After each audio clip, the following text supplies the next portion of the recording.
Good morning students. Last class में हम लोगों ने फर्स्ट चैप्टर स्टार्ट किया था, क्लासिफिकेशन की हिस्ट्री के बारे में भी हम लोगों ने स्टडी किया था। ठीक है, आज हम लोग आगे बढ़ते हैं वहाँ से। ठीक है, और हम लोग स्टार्ट करते हैं आज का topic, that is basics of taxonomy. ठीक है, सबसे पहली बात तो व्हाट इज़ टैक्सोनॉमी। ठीक है, कि मैंने पिछले क्लास में भी आप लोगों के साथ डिस्कस किया था। टैक्सोनॉमी का मीनिंग होता है कि it is a branch of biology that deals with the study of principles and procedures of biological classification। ठीक है, तो बायोलॉजिकल क्लासिफिकेशन के प्रिंसिपल्स और प्रोसीजर्स, इन दोनों को स्टडी करने का जो साइंस का ब्रांच होता है that is known as taxonomy. ठीक है, अब टैक्सोनॉमी जो है उसके कुछ फंडामेंटल प्रोसेसेस होते हैं। ठीक है, मतलब कि अगर किसी ऑर्गेनिज्म के बारे में हमको डिस्क्रिप्शन देना है, उसके बारे में हमको स्टडी करना है, तो उसके कुछ बेसिक प्रिंसिपल्स हैं या बेसिक प्रोसीजर्स हैं जिसको हमको फॉलो करना पड़ता है। ठीक है, अब ये जो है 3 बेसिक प्रोसेसेस मैंने यहाँ पे नोट डाउन किए हैं। आइडेंटिफिकेशन है first, second is nomenclature and third is classification. तो टैक्सोनॉमी का जो पूरा साइंस होता है या पूरा जो प्रोसेस होता है उसमें ये 3 जो प्रोसेसेस हैं या सब प्रोसेसेस हम इनको कह सकते हैं वो इन्वॉल्व होते हैं। इन तीनों के बगैर किसी भी साइंस को या ये कहें कि टैक्सोनॉमी को प्रैक्टिस करना जो है दैट बिकम्स यूजलेस। ठीक है, मतलब इन तीनों के बगैर टैक्सोनॉमी का जो साइंस है दैट विल नॉट एग्जिस्ट। ठीक है, अब वन बाय वन सबके बारे में हम लोग डिस्कस करते हैं। सबसे पहले आते हैं हम लोग आइडेंटिफिकेशन पे।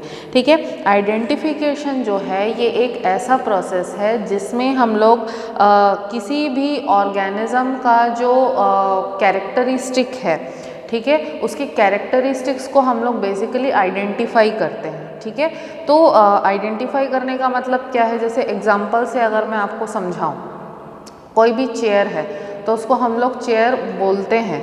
क्यों बोलते हैं? ठीक है, उसका नाम है। ठीक है, अब चेयर जो है उसका काम क्या होता है, हमको एक जगह प्रोवाइड करता है बैठने के लिए। ठीक है, सिमिलरली टेबल होता है। ठीक है, टेबल जो है उसका नाम है उस ऑब्जेक्ट का। ठीक है, उसका फंक्शन क्या है, उसका कैरेक्टरिस्टिक क्या है, that it provides us a surface to keep things and to lean on while writing. ठीक है, अब चेयर या जो टेबल होता है, दोनों को अगर हमको आइडेंटिफाई करना है, एक दूसरे से डिस्टिंग्विश करना है, तो हम उनके कैरेक्टर्स के बारे में डिस्कस करेंगे कि टेबल पे हम लोग चीज़ें रख सकते हैं, लिख सकते हैं। ठीक है, लेकिन चेयर जो है उस पर हम लोग रख करके किसी चीज़ को लिख नहीं पाएंगे, हालांकि हमको वो बैठने के लिए चेयर जो है वो स्पेस प्रोवाइड करेगा। ठीक है, तो उनके कैरेक्टरिस्टिक्स को जब तक हम लोग आइडेंटिफाई नहीं करेंगे, ठीक है, तब तक हम उनको डिस्टिंग्विश नहीं कर पाएंगे।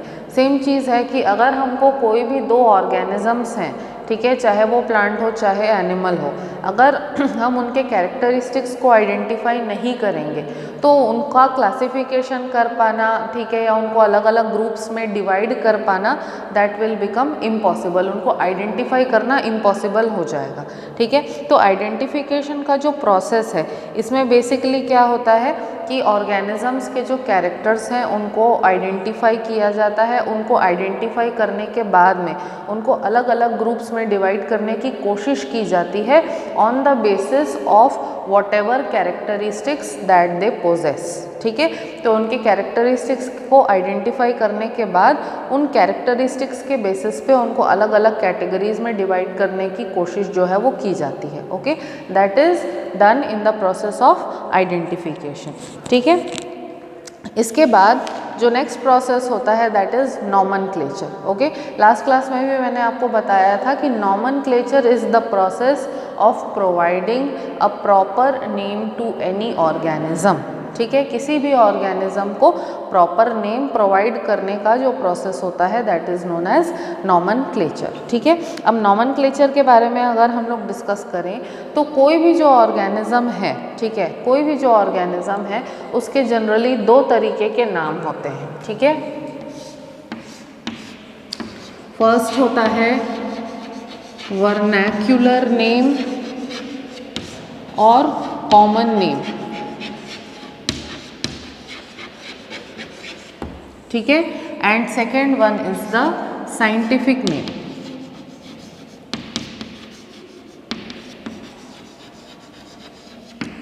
ठीक है। कोई भी ऑर्गेनिज्म है उसके दो नाम होते हैं, पहला है कॉमन नेम या वर्नैक्युलर नेम और दूसरा है साइंटिफिक नेम।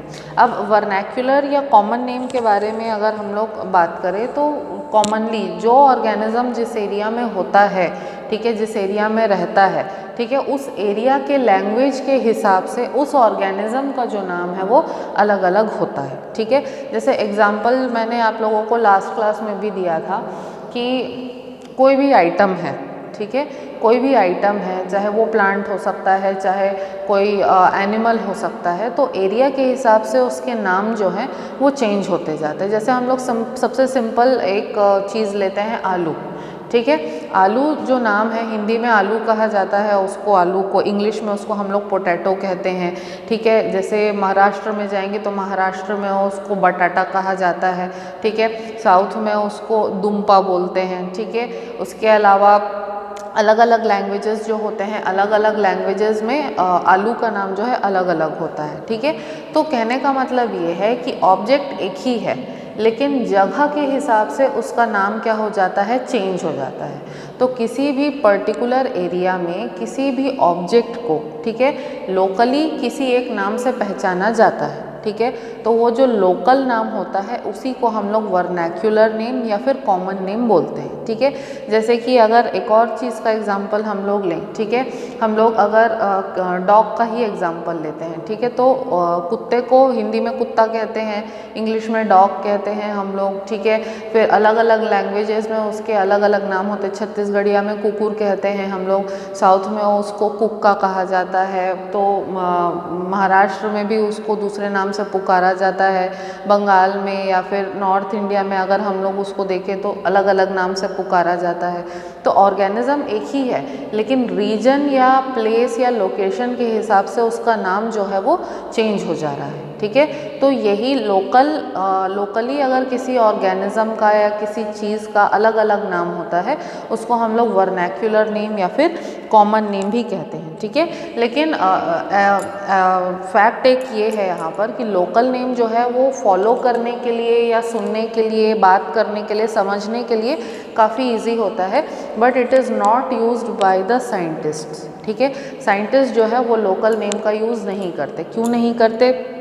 क्योंकि सबसे पहली बात तो अलग अलग रीजन के हिसाब से एक ही ऑब्जेक्ट या एक ही चीज़ का नाम जो है वो अलग अलग हो जाता है, चेंज हो जाता है। तो अलग बहुत सारे नाम जो है एक ही चीज़ के पुकारे जाते हैं तो वहाँ पे कन्फ्यूजन क्रिएट हो सकता है, इसीलिए वर्नैक्युलर नेम को यूज़ नहीं किया जाता है।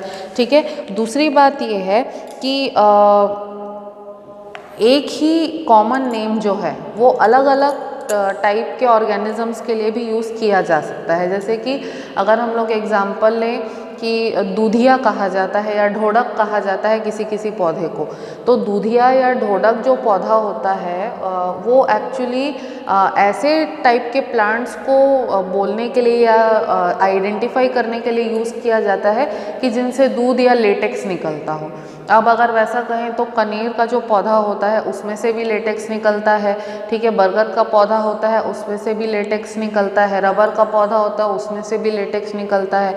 तो क्या ये सारे पौधे एक दूसरे से सिमिलर हैं? Answer is no. तो वर्नैक्युलर नेम एक ही नाम जो है, कॉमन नेम जो है वो अलग अलग तरीके के प्लांट्स के लिए या अलग अलग तरीके के एनिमल्स के लिए भी यूज़ किया जाता है, तो इससे भी स्टिल कन्फ्यूजन जो है क्रिएट होता है। उसके अलावा अगली चीज़ क्या है कि कॉमन नेम जो होता है उसका उस ऑर्गेनिज्म के कैरेक्टर से कोई लेना देना नहीं होता। ठीक है, मतलब उस ऑर्गेनिज्म का जो साइंटिफिक कैरेक्टर्स है, उसकी मॉर्फोलॉजी या उसके एनाटॉमी के बारे में कुछ भी जो है कॉमन नेम सिग्निफाई नहीं करता या शो नहीं करता, तो इस वजह से भी जो कॉमन नेम है उसको यूज़ नहीं किया जाता। उसके अलावा कई बार कॉमन नेम्स जो हैं वो इनकरेक्टली यूज़ किए जाते हैं, जैसे कि कटल फिश होता है, जेली फिश होता है, सिल्वर फिश होता है, ये तीनों जो है अलग अलग एक्वेटिक ऑर्गेनिजम्स के नाम ज़रूर हैं, लेकिन इन तीनों को हम लोग फिश की कैटेगरी में नहीं रख सकते बेस्ड ऑन देयर कैरेक्टर्स। तो इनको फ़िश ज़रूर कहा जाता है लेकिन एक्चुअली ये फ़िश नहीं होते हैं, तो ये काफ़ी मिसलीडिंग भी होता है। तो ऐसे बहुत सारे रीजंस की वजह से साइंटिस्ट जो है वो वर्नैक्युलर नेम या कॉमन नेम को जो है यूज़ में नहीं लाते, ठीक है।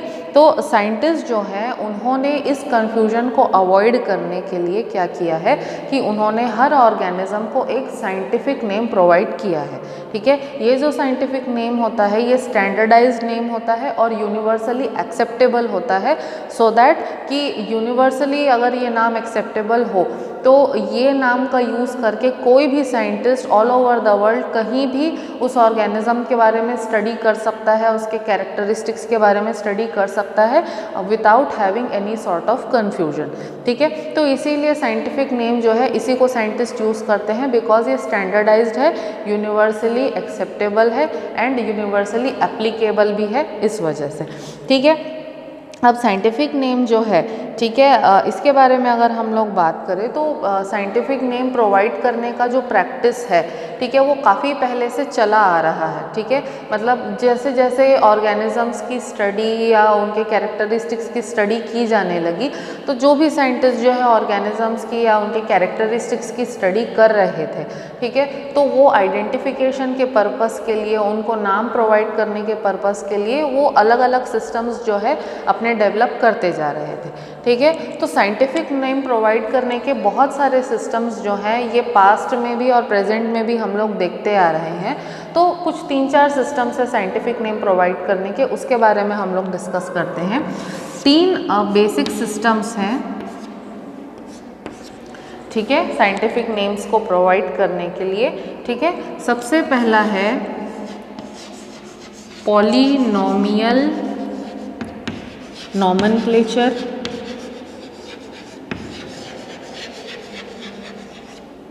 दूसरा है बाइनोमियल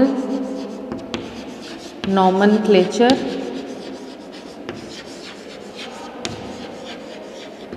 और तीसरा है ट्राइनोमियल नॉमेनक्लेचर।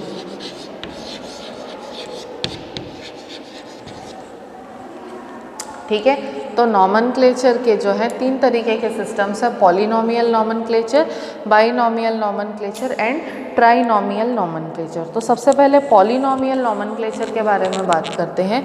ये जो सिस्टम है, ठीक है, ये 1750s मतलब ईयर 1750 जो है, ठीक है, इसके पहले ये वाला सिस्टम जो है पॉलिनोमियल नॉमेनक्लेचर का, उसको यूज़ किया जाता था, ठीक है। तो पॉलिनोमियल नॉमेनक्लेचर में बेसिकली होता क्या था कि ऑर्गेनिज्म का जो नाम है उसमें बहुत सारे वर्ड्स जो हैं वो यूज़ किए जाते थे, मतलब 4, 5, 6, 7 काफ़ी लंबे लंबे वर्ड्स जो हैं वो यूज़ किए जाते थे। तो उसमें क्या होता था कि ये जो पॉलिनोमियल नॉमेनक्लेचर का सिस्टम था, इसमें ऑर्गेनिज्म को जो कोई भी नाम प्रोवाइड करते थे उसमें बेसिकली उस ऑर्गेनिज्म के जो भी कैरेक्टरिस्टिक्स थे उनका मेंशन होता था, सो दैट कि उनसे आइडेंटिफिकेशन हो सके। जैसे एग्जांपल देती हूँ, एक प्लांट है जिसका नाम है कारियोफिलम, ठीक है, तो इसका पॉलिनोमियल नॉमेनक्लेचर के अकॉर्डिंगली नाम था कारियोफिलम सेक्साटिलिस फोलिस ग्रामिनियस अम्बिलेटिस कोरिम्बिस। तो आप खुद सोच लो, 3, 3, 6, 7, ठीक है, 7 वर्ड्स जितना लंबा एक ही प्लांट का नाम था। और इस पूरे नाम का मीनिंग क्या था? मीनिंग था caryophyllum growing on rocks having grass like leaves and umbellate corymb arrangement of flowers. तो मतलब प्लांट का पूरा डिस्क्रिप्शन दे दिया एक ही नाम के अंदर। तो आप खुद सोचो कि इतना लंबा नाम है, इसको इतने लंबे नाम को याद रखना और इतने लंबे नाम को यूज़ करना काफ़ी टीडियस काम था, काफ़ी थकाने वाला काम था, ठीक है। इसीलिए पॉलिनोमियल सिस्टम ऑफ जो नॉमेनक्लेचर था उसको फिर बाद में क्या हो गया, नलीफाई कर दिया और ये सिस्टम जो है फिर कम्प्लीटली बंद हो गया। फिर नेक्स्ट हम लोग आते हैं बाइनोमियल नॉमेनक्लेचर पे। बाइनोमियल नॉमेनक्लेचर जो है उसने पॉलिनोमियल नॉमेनक्लेचर का जो सिस्टम था उसको सब्स्टिट्यूट कर दिया, और ये जो बाइनोमियल नॉमेनक्लेचर है इस सिस्टम को प्रपोज किया था साइंटिस्ट कैरोलस लिनियस ने। ठीक है, तो कैरोलस लिनियस जो थे उन्होंने 1758 में बाइनोमियल नॉमेनक्लेचर का सिस्टम जो है उसको प्रपोज किया था। तो उनका जो बाइनोमियल नॉमेनक्लेचर का सिस्टम था उसके अकॉर्डिंगली, ठीक है, उन्होंने क्या कहा कि कोई भी जो ऑर्गेनिज्म है उसके साइंटिफिक नेम में सिर्फ 2 ही कंपोनेंट्स होंगे। ठीक है, एक जो पहला कंपोनेंट होगा that will signify the genus, और जो दूसरा कंपोनेंट होगा that will signify the species. तो बाइनोमियल मतलब 2, बाई मीन्स 2 और नोमियल मतलब नेम, तो 2 नेम्स से मिला करके एक साइंटिफिक नेम बनाने का जो सिस्टम था that was known as binomial nomenclature. तो बाइनोमियल नॉमेनक्लेचर में सिंपली ये कहा कि बाइनोमियल नॉमेनक्लेचर में जो सिस्टम, जो लैंग्वेज यूज़ किया जाएगा दैट वुड बी लैटिन। तो लैटिन लैंग्वेज से जो है वर्ड्स लिए जाएंगे और उन वर्ड्स को यूज़ करके बाइनोमियल नॉमेनक्लेचर के हिसाब से किसी भी ऑर्गेनिज्म का नाम रखा जाएगा। और इस नॉमेनक्लेचर के सिस्टम में साइंटिफिक नेम के 2 कंपोनेंट्स होंगे।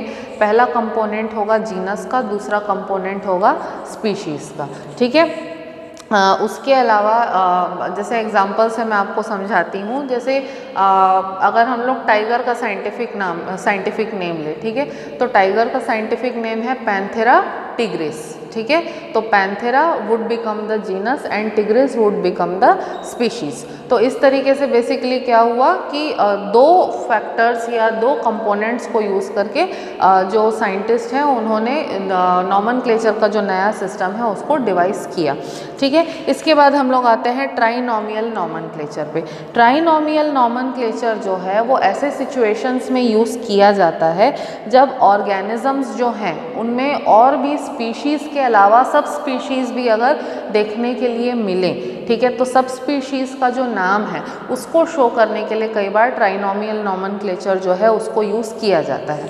तो ट्राइनोमियल नॉमेनक्लेचर में बेसिकली क्या होता है कि कोई भी ऑर्गेनिज्म का जो साइंटिफिक नेम है उसके देन 3 कंपोनेंट्स बन जाते हैं। मतलब नॉर्मली बाइनोमियल नॉमेनक्लेचर के हिसाब से 2 ही कंपोनेंट होंगे, लेकिन जहाँ पे सब स्पीशीज़ या सब वैरायटी जो है उसको अगर हमको शो करना है तो सब स्पीशी या सब वैरायटी जो है उसको शो करने के लिए हम लोग एक और कंपोनेंट जो है साइंटिफिक नेम में ऐड कर देते हैं। Then that type of nomenclature will become trinomial nomenclature. जैसे अगर हम लोग ट्राइनोमियल नॉमेनक्लेचर का एग्जाम्पल लेने के लिए जाएं, ठीक है, तो हम लोग सबसे अच्छा एग्जाम्पल लेंगे हिबिस्कस रोज़ा साइनेंसिस। हिबिस्कस रोज़ा साइनेंसिस जो है वो चाइना रोज़ या शू फ्लावर जो होता है, गुड़हल जो होता है, उसका साइंटिफिक नेम है। ठीक है, तो इसमें 3 कंपोनेंट्स हैं, हिबिस्कस, रोज़ा एंड साइनेंसिस। तो हिबिस्कस क्या हो जाएगा, जीनस हो जाएगा, रोज़ा क्या हो जाएगा, स्पीशीज़ हो जाएगा, and what would be the sinensis. ठीक है, साइनेंसिस जो है वो हिबिस्कस के सब स्पीशीज़ को या सब वैरायटी को शो करता है। ठीक है, तो सब स्पीशीज़ या सब वैरायटी को यूज़ करने के लिए जब 3rd कंपोनेंट हम लोग ऐड करते हैं साइंटिफिक नेम में तो उस सिस्टम को हम लोग कहते हैं ट्राइनोमियल नॉमेनक्लेचर। ठीक है, तो अभी करेंटली हम लोग देखें तो प्रैक्टिस में कौन से 2 सिस्टम्स है, बाइनोमियल और ट्राइनोमियल नॉमेनक्लेचर का जो सिस्टम है वो आज की डेट में करेंटली प्रैक्टिस में है। ठीक है, अब साइंटिफिक नेम प्रोवाइड करने की अथॉरिटी किसके पास है। ठीक है, क्योंकि अब दुनिया में इतने सारे साइंटिस्ट हैं, कोई भी कहीं भी अपने आप से नाम रख ले ऐसा तो हो नहीं सकता, क्योंकि अगर ये जो साइंटिफिक नेम है इसको यूनिवर्सली एक्सेप्टेबल अगर हम लोग मान रहे हैं या यूनिवर्सली एप्लीकेबल मान रहे हैं, तो जैसे अगर मैं यहाँ बैठ करके किसी ऑर्गेनिज्म का कुछ नाम रख दूँ तो बाकी दुनिया को कैसे पता चलेगा कि भाई मैंने किसी ऑर्गेनिज्म का नाम यहाँ पे रख दिया है, उनको कैसे समझ आएगा। ठीक है, तो इसके लिए जो है एक पर्टिकुलर बॉडी होती है, एक पर्टिकुलर ऑर्गेनाइजेशन होता है कि जिसका काम होता है कि किसी भी ऑर्गेनिज्म के नाम को ऑथराइजेशन देना।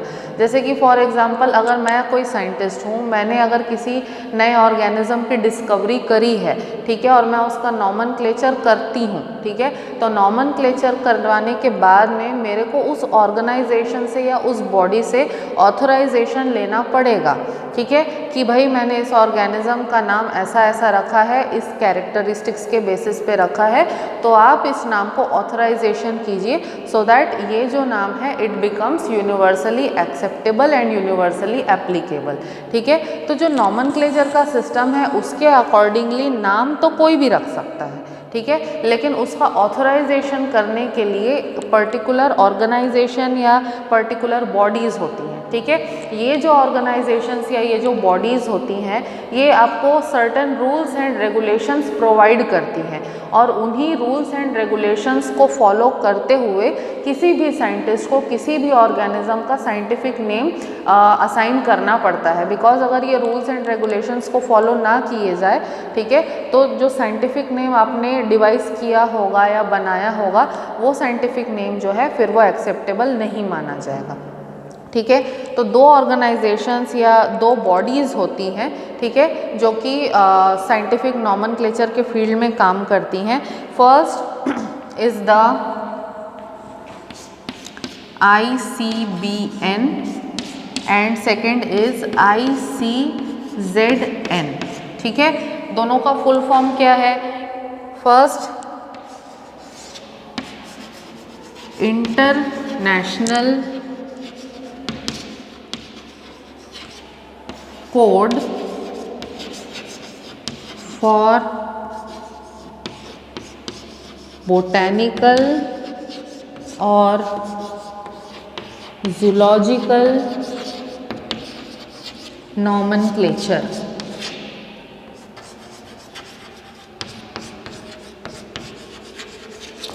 ठीक है। तो ये दो बॉडीज़ हैं, ICBN यानी कि international code for botanical nomenclature, ठीक है, एंड दूसरी जो बॉडी है ICZN international code for zoological nomenclature. तो ये ICBN और ICZN है, ये जो दो रेगुलेटरी बॉडीज़ हैं जो साइंटिस्ट को set rules and regulations provide करती हैं और साइंटिस्ट को उन्हीं रूल्स एंड रेगुलेशंस के अकॉर्डिंग किसी भी ऑर्गेनिज्म का नॉमनक्लेचर करना होता है, अदरवाइज जो साइंटिस्ट ने नॉमनक्लेचर किया होगा वो माना नहीं जाता है। तो ICBN जो है ये वो बॉडी है जो प्लांट्स के साइंटिफिक नॉमनक्लेचर के रूल्स एंड रेगुलेशंस बनाती है, एंड ICZN जो है ये वो बॉडी है जो एनिमल्स के साइंटिफिक नॉमनक्लेचर के रूल्स एंड रेगुलेशंस बनाती है, ठीक है। तो ये दो बॉडीज़ जो हैं इन्होंने certain rules and regulations propose किए हैं कि जिनको फॉलो करके ही साइंटिफिक नेम प्रोवाइड करना होता है, ठीक है। तो हम लोग नॉमनक्लेचर के जो रूल्स हैं उनके बारे में देख लेते हैं।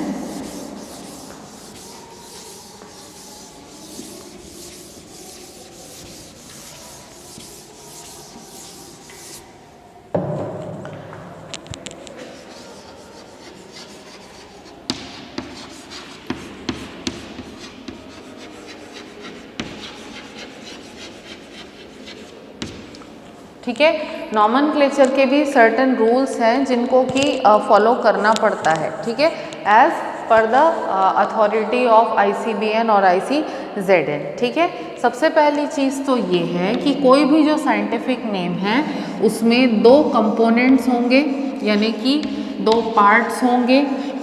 पहला कंपोनेंट जो है वो जीनस को स्पेसिफाई करेगा और जो दूसरा कंपोनेंट है वो स्पीशीज़ को स्पेसिफाई करेगा। सबसे पहला रूल तो ये है, दो कंपोनेंट्स होंगे, पहला कंपोनेंट होगा जीनस का और दूसरा कंपोनेंट होगा स्पीशीज़ का, ठीक है। थर्ड वर्ड जो है वो भी ऐड किया जा सकता है इन केस कि सब स्पीशीज़ या सब वैरायटी जो है उसको अगर शो करना हो तो थर्ड वर्ड जो है उसको भी ऐड कर सकते हैं, ठीक है। इसके बाद सेकेंड रूल क्या है? सेकेंड रूल ये है कि बाय डिफ़ॉल्ट सबसे पहले जीनस आएगा नाम में और उसके बाद फॉलोइंग दैट स्पीशीज़ आएगा, ठीक है। तीसरा रूल क्या कहता है कि कई बार जिस किसी साइंटिस्ट ने किसी भी ऑर्गेनिज्म का नाम दिया होगा, ठीक है, तो उस साइंटिस्ट के नाम का एब्रीविएटेड फॉर्म जो है वो क्या होगा, ऐड होगा किसके बाद, नाम के बाद में। जैसे कि अगर हम लोग एग्जाम्पल लें ह्यूमंस का ही, होमो सेपियंस लिन, ठीक है, होमो यानी कि जीनस, सेपियंस यानी कि स्पीशीज, और लिन यानी कि लिनियस, कैरोलस लिनियस का लिन आया है जो कि शो करता है कि कैरोलस लिनियस ने जो है होमो सेपियंस नाम को बनाया था या नॉमेनक्लेचर किया था, ठीक है। इसके बाद हमेशा अगला रूल जो है हमेशा ध्यान में रखना पड़ता है कि जब कभी भी हम लोग साइंटिफिक नेम लिख रहे हों तो जीनस का जो फर्स्ट लेटर होता है वो हमेशा कैपिटल होना चाहिए। जीनस का फर्स्ट लेटर हमेशा कैपिटल रहेगा और स्पीशीज़ का जो फर्स्ट लेटर है वो स्मॉल रह सकता है, बाकी सारे लेटर्स जो हैं वो हमेशा स्मॉल रहेंगे, ठीक है। अब यहाँ पे एक एक्सेप्शन है कि अगर जो साइंटिफिक नेम है वहाँ पे किसी लोकेशन का, किसी जगह का नाम अगर इंक्लूड होता है, सिर्फ उसी केस में क्या कर सकते हैं कि हम लोग सब जो स्पीशीज़ वाला पार्ट होता है उसके फर्स्ट लेटर को हम लोग कैपिटल कर सकते हैं। अगर लोकेशन या जगह का नाम नहीं है तब स्पीशीज़ का जो फर्स्ट लेटर है वो स्मॉल ही रहेगा, ठीक है। उसके अलावा अगला जो रूल है, ठीक है, वो ये है कि साइंटिफिक नेम जो है वो या तो हमेशा लैटिन से लिए जाएंगे, लैटिन लैंग्वेज से, या फिर ग्रीक लैंग्वेज से ही लिए जाएंगे, ठीक है। लैटिन और ग्रीक लैंग्वेज जो है वो डेड लैंग्वेजेस हैं, यानी कि they are no more in use. तो अगर लैटिन और ग्रीक लैंग्वेज से ही हम लोग नाम लेते हैं तो उससे फ़ायदा ये होगा कि ये जो लैंग्वेजेस हैं क्योंकि डेड हैं, यूज़ में नहीं है अब, तो ये इनके अंदर कोई भी चेंजेस प्रोड्यूस होना पॉसिबल नहीं है। तो क्योंकि इनके अंदर चेंजेस नहीं प्रोड्यूस होते हैं, इसीलिए अगर इन लैंग्वेजेस से हम लोग नाम लेते हैं तो जो साइंटिफिक नेम है उसमें भी कोई चेंज प्रोड्यूस नहीं होगा, ठीक है। दूसरी चीज़ ये है कि अगर किसी भी ऑर्गेनिज्म का नाम किसी रीज़न से हम लोग लैटिन या ग्रीक लैंग्वेज से नहीं ले सकते हैं तो हमको उसको लैटिनाइज करना पड़ेगा, मतलब कि उस नाम को इस तरीके से चेंज करना पड़ेगा जिससे कि वो लैटिन लैंग्वेज का ही एक पार्ट लगे। जैसे कि अगर मैं एग्जांपल दूं आपको बैनियन ट्री का, ठीक है, बैनियन ट्री यानी कि बरगद का जो पेड़ होता है, ठीक है, इसका जो बॉटनिकल नेम है वो है फिकस बेंगालेंसिस, ठीक है। तो फिकस किसको शो करता है, जीनस को, इसका कैपिटल में लिखा है मैंने फर्स्ट लेटर, और दूसरा बेंगालेंसिस, ठीक है। ये कहने का मतलब क्या है कि ये बेसिकली बंगाल से ओरिजिनेट होने वाला या बंगाल में पाया जाने वाला पेड़ है। तो ENSIS ये जो लास्ट के कुछ लेटर्स हैं ये हमने ऐड किए हैं इसमें, और इसको हमने क्या कर दिया है, लैटिनाइज कर दिया है, ठीक है। ये है अगला रूल। इसके बाद में दूसरी चीज़, अगला जो रूल है वो ये है कि जब कभी भी हम लोग किसी भी ऑर्गेनिज्म का साइंटिफिक नेम कंप्यूटर पे या टाइपराइटर पे टाइप कर रहे हैं तो टाइपिंग के टाइम पे साइंटिफिक नेम जो है वो हमेशा इटैलिक्स में रहना चाहिए, ठीक है। लेकिन अगर हम लोग हाथ से लिख रहे हैं, राइटिंग में लिख रहे हैं हम लोग, क्योंकि हम लोग इटैलिक्स में तो लिख नहीं सकते, ठीक है, इसीलिए हमको कोई भी बॉटनिकल नेम जो है उसको हाथ से लिखने के टाइम पर उसको अंडरलाइन करना ज़रूरी है। We have to underline each and every scientific name, ठीक है। अगर टाइप कर रहे हैं, प्रिंट कर रहे हैं हम लोग तो इटैलिक्स में रहेगा, या फिर अगर हैंड रिटन है तो हमको बॉटनिकल नेम को हमेशा क्या करना पड़ेगा, अंडरलाइन करना पड़ेगा साइंटिफिक नेम को, ठीक है। उसके अलावा कोई भी कंफ्यूजन को अवॉइड करने के लिए जेनेरिक नेम जो होता है, ठीक है, वो कभी भी दो ऑर्गेनिजम्स का एक जैसा नहीं होगा, ठीक है। जेनेरिक नेम जो है वो कभी भी किसी भी दो ऑर्गेनिजम्स का एक जैसा नहीं होगा, ठीक है।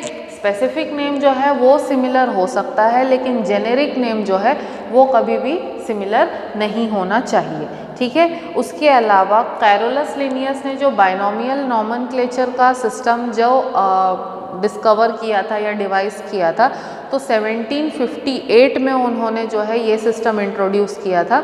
1758 के पहले यूज़ किए जाने वाले कोई भी नाम को आज की डेट में एग्जिस्टेंस में नहीं माना जाता है। मतलब 1758 के पहले जो कोई भी साइंटिफिक नेम यूज़ किया जाता था उसको कैंसिल करके उन ऑर्गेनिजम्स का नया साइंटिफिक नेम जो है दिया गया है, ठीक है। उसके अलावा अगला रूल ये आता है कि कई बार क्या होता है कि जो स्पीशीज़ होती हैं ऑर्गेनिजम्स की, उनमें इवोल्यूशन होता है, इवोल्यूशन होकर के नए कैरेक्टरिस्टिक्स डेवलप होते हैं। तो जब नए कैरेक्टरिस्टिक्स उनके अंदर डेवलप होते हैं तो कई बार क्या होता है कि ऑर्गेनिजम्स का जो क्लासिफिकेशन है वो भी चेंज हो जाता है। मतलब कई बार उनका जीनस चेंज हो जाता है, कई बार उनकी स्पीशीज़ चेंज हो जाती है, ठीक है। तो इस केस में उनका नाम भी चेंज करना पड़ता है, और अगर उनका नाम चेंज करना पड़े तो नाम चेंज करने के टाइम पे क्या किया जाता है, जिस साइंटिस्ट ने नाम चेंज किया है और जिसने पुराना नाम दिया था, दोनों ही साइंटिस्ट का नाम जो है वो साइंटिफिक नेम में ऐड किया जाता है, ठीक है। तो इस तरीके से कुछ रूल्स हैं जिनको कि नॉमेनक्लेचर प्रोवाइड करने के टाइम पे हमेशा फॉलो किया जाता है, ठीक है। अब साइंटिफिक नेम्स जो है इनका सबसे बड़ा फ़ायदा क्या होता है? साइंटिफिक नेम्स का सबसे बड़ा फ़ायदा ये है कि भले ये याद करने में थोड़े डिफ़िकल्ट होते हैं, ठीक है, इससे सबसे बड़ा फ़ायदा ये होता है कि हर ऑर्गेनिज़म को अपना स्पेसिफिक और पिक्यूलियर नेम मिल जाता है। दूसरी चीज़, क्योंकि ये नेम जो है सब जगह एप्लीकेबल है, तो किसी भी तरीके का कोई भी कन्फ्यूजन जो है यहाँ पर अराइज नहीं होता है, ठीक है। उसके अलावा ये जो साइंटिफिक नेम्स होते हैं, ठीक है, ये क्या करते हैं, ऑर्गेनिजम्स के बीच में जो रिलेशनशिप होता है उसको भी शो करते हैं, ठीक है। और साइंटिफिक नेम्स क्या होते हैं, ऑफन डिस्क्रिप्टिव होते हैं। तो कैरेक्टर्स जो होते हैं ऑर्गेनिजम्स के, कई बार उनके कैरेक्टर्स को भी शो करते हैं, ठीक है। अब ग्रीक या लैटिन लैंग्वेज से ये नाम लिए जाते हैं, तो क्योंकि ग्रीक और लैटिन लैंग्वेज डेड लैंग्वेज है तो उनमें कोई चेंज पॉसिबल नहीं है, इसीलिए ये नाम जो है ये भी अनचेंजेबल रहते हैं, इनको डिस्टर्ब करने की हमको कभी ज़रूरत नहीं पड़ेगी, ठीक है। उसके अलावा अगर कहीं भी कोई भी गलती होती है या कोई कन्फ्यूजन हो जाता है तो उसको हम लोग ईजिली ठीक कर सकते हैं, करेक्ट कर सकते हैं, ठीक है। ये सारा जो फ़ायदा है ये होता है नॉमेनक्लेचर का, ठीक है। तो आज हमने रूल्स ऑफ नॉमेनक्लेचर तक पढ़ लिया, इसको हम लोग आज की क्लास को यहीं पर कंक्लूड करते हैं। नेक्स्ट क्लास में हम लोग क्लासिफिकेशन के बारे में और हायरार्ची ऑफ क्लासिफिकेशन के बारे में बात करेंगे।